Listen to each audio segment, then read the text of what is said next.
السلام علیکم ورحمت الله وبرکاتو. ګرانو ملګرو، هیله مند یم چې جوړ یاستئ او په خیر سره یاستئ. یوه ښه ورځ به مو پیل کړې وي. نن یو ځل بیا تاسو ته له یوې نوې تازه او خوندورې طریقې سره حاضر شوی یم. هغه طریقه داسې ده چې څرنګه کولی شو د هغو نفرو نمبرې چې موږ ته فالتو مزاحمت کوي او یا موږ په عذابوي او یا موږ نه غواړو چې هغه نفر موږ ته زنګ ووهي او نمبر یې په ځان بند کړو. څرنګه کولی شي دغو نفرو نمبر په ځان باندې بند کړو او موږ ته فالتو مزاحمت جوړ نه کړي.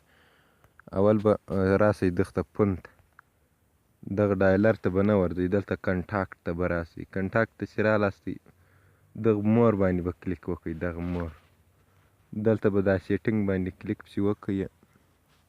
دلته راسئ. دا خو ما جی 5 موبایل ده، په جی ماډل کې یو رقم طریقه ده او په دا نورو کې بل رقم طریقې اجرا کېږي. اول زه غواړم چې تاسو دغه د جی ماډل طریقه در وښیم. دلته کال ریجکټشن ته به راسئ. دغه ملګرو دغه باندې به کلیک وکړئ.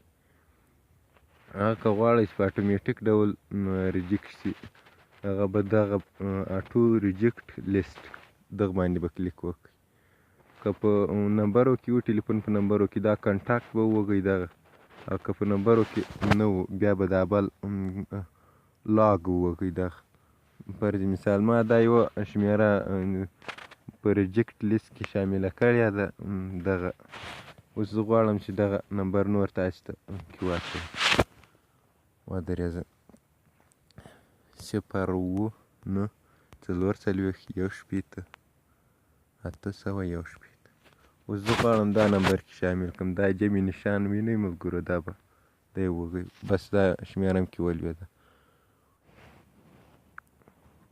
ګورئ ملګرو، زه تاسې دا دغه مشاهده کوم. ګورئ، تاسې موبایل سکرین ته ګورئ.